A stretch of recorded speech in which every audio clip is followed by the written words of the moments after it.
Hi, I'm Cole Chmielewski, and today I'm going to show you how to use the 3D printers. Here in the iSTEM lab. So the five main topics that we're going to be talking about today are the parts of the printer, software operation, hardware operation, pre-print procedures, and post-print procedures. So the first thing that we have to understand in order to use the printers safely and effectively are the parts of the machine itself. So pictured here is a Makerbot Replicator Mini Plus, just like the ones in the 3D printing room. First thing that we have to worry about is the filament spool. Now, the filament spool is a wheel and axle that has plastic wrapped around it, like string. So basically, the filament feeds from the filament spool into our next part, the extruder. And then the extruder heats it up to about 150 degrees Celsius, or about 475 degrees Fahrenheit, and extrudes it, or pushes it out, through the hot end, this little metal thing right here. Now, the hot end is very important because that is what allows the printer to be able to keep the plastic just at the right temperature so that way it can lay it down, but not too hot so that way it melts, or too cold that it clogs. Now, since it's at such a high temperature, it's a very, very important safety risk that you don't touch the hot end when the printer is on. If you need to clean the extruder, turn the printer off and wait at least 10 minutes so that way the extruder and the hot end are completely cooled down. And then, last but not least, is the build plate. The build plate is where the extruder lays the plastic down on, layer by layer, to create a three-dimensional object. Now, as seen here, the extruder pushes out the plastic. So as it moves up and down and left to right, the build plate helps the extruder create a coordinate path so that way it can follow and, quote, slice the object down into layers for which it creates a path in order to build up the object. The build plate itself moves up and down, whereas the extruder moves side to side. Now let's move on to software operation. If you are currently using Autodesk Inventor, you have to do a couple things before you can start using the 3D printer. And mainly, you have to convert your IPT file to an STL file. STL stands for Standard Tessellate Language, and it's what creates the coordinates for the path for the 3D printer to follow. If you have an STL already, please skip to the timestamp pictured here. Then we'll be able to begin. Alrighty, so now here we are in the desktop.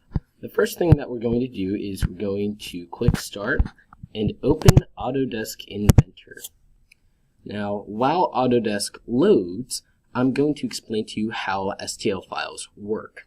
So, contrary to how IPT files work in Autodesk, an STL file is a generic 3D file that can be used virtually anywhere, including on your Chromebooks. IPT files, however, can only be viewed in Autodesk Inventor or Inventor Viewer. So now that we have it all opened, let's click on our IPT file.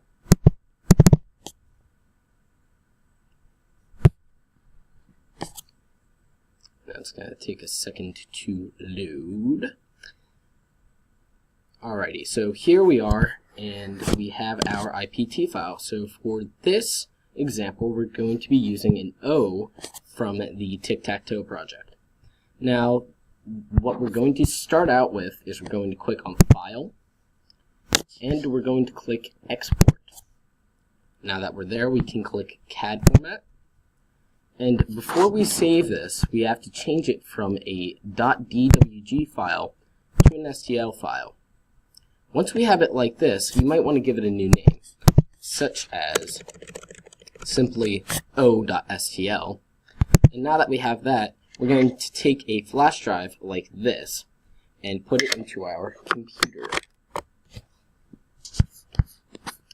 Now it's there, we can choose it and save it to that flash drive. Now that you have the STL file saved, what we're going to do is we're going to move the flash drive to the 3D printer computer. Alrighty, so here we are on the 3D printer desktop. What we're going to go from here is into the upper left-hand corner on the icon that says Makerbot Print. It's the big one in the black square with the M and the circle around it. So as this loads, make sure that you put your flash drive in, so that way the STL file is ready to go once the software loads. So here we are, and as you can see, the build plate is pictured with a grid on top of it. The grid is measured in centimeters, so that's good to know for future projects. You can rotate the build plate around by just kind of clicking and dragging. So what we're going to do from here is we're going to click on File and then hit Insert File. Now from here we're going to select our flash drive, and as you can see, our STL file now has a black circle with an M inside of it. So let's click on that and hit Open. Once our file is inserted, there are a couple things that we have to do before we can start printing. So first thing we're going to do is we're going to go into Print Settings, and we're going to click and make sure that we have Balanced ready. Once we have that done, we're going to click on the model itself, and then click on Model Info. We're going to make sure that our units are the same that we did in the Autodesk Inventor program. So for me, I use centimeters. From here, we are going to click on Orient. And from here, we're going to make sure that our project is sitting flat. So as you can see, the O is on its angle right now. What we want to do is we're going to change that. So we're going to increment the rotation of the x-axis to plus 90 degrees. So now that the O lays flat and is easier to print. Now that everything's set up, all we have to do is click the big red button that says Print, but there's still a few things that we have to do before doing that. The hardware for the Makerbot is pretty simple. All we have to do is check out everything that we mentioned earlier, such as the extruder head, build plate, and filament spool. The first thing that we're going to worry about is the build plate. As you can see, it pretty much just slides out, and we need to make sure that we remove any plastic debris and the old tape if it looks damaged, such as here. The first step to removing the old tape is pretty simple. You just peel. Now that we have a clean build plate, it's time to retape. Alrighty, now that we're here, we are going to take our clean build plate and we're going to tape it. Here we have a roll of painter's tape, and the first thing we're going to do is peel back about the length that we're going to need. Then line it up with the left edge of the build plate. Make sure that the build plate doesn't move, and once you have it stable, we're going to just pull it back and rip it down like that. Once we have that crease, we can peel it off and we should be good to go. Now if you notice here on this side, there's a little gap, and that gap is present here as well. So what we're going to do is going to take a very sharp pencil, and we're just going to push down to create a couple of holes that will help peel that back and rip it off of where we actually are. This is really important that that gap is showing, so that way it can slide in and then click into place using the magnets on the bottom. So once we have that little compartment clear, we're ready to go for the next layer. So what we're going to do is we're going to do the same thing. Just line it up and try and get it as close to the edge as possible without leaving too much of a gap, but not giving too much overlay either. Overlays might create warps and deformations in your end part. So as you can see at the end here, there isn't enough for the tape to fully cover it, as there's only about half a slice of what we have left to work with. So what we're going to do is we're going to make the full length, like so. Just line it up the best we can. And similarly to how we did the left part, we're going to take it on the edge of the table and rip it.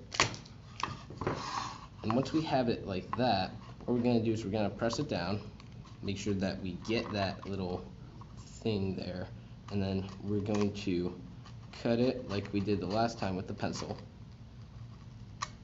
And this time, once we get that situated, we're just going to go along the edge and crease it, so that way we can just rip it piece by piece off.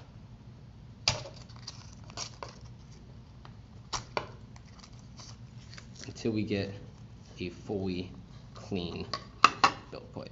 Alrighty, now that we have our freshly taped build plate, the first thing we're going to do is we're going to go over to the printer and we're going to line it up.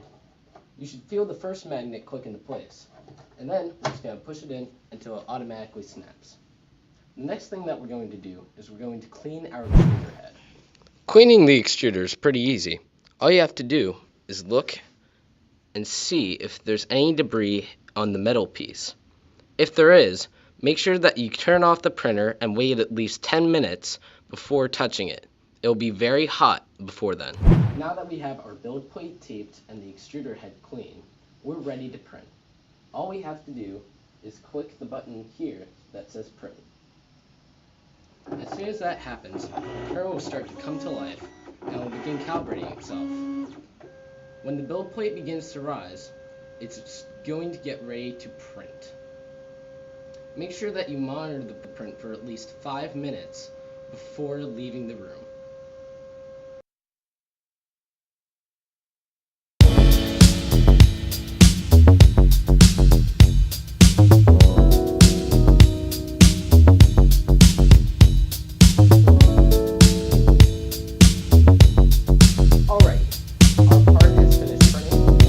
Take it off the print bed.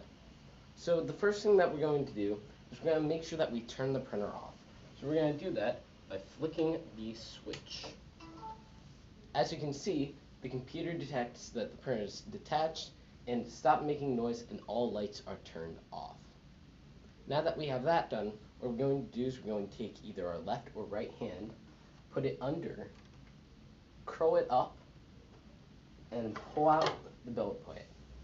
If you try to remove your part while it's still on the printer, that might cause damage to the build plate.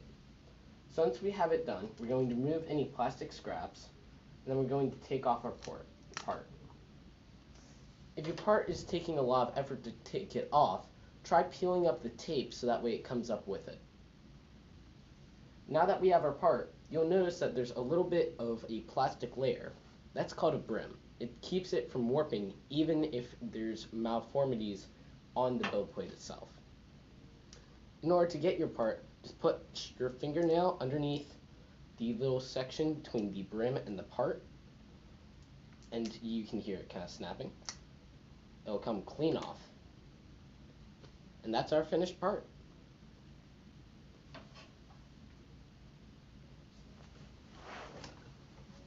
Thank you so much for watching. Happy printing, and I hope to see you next time.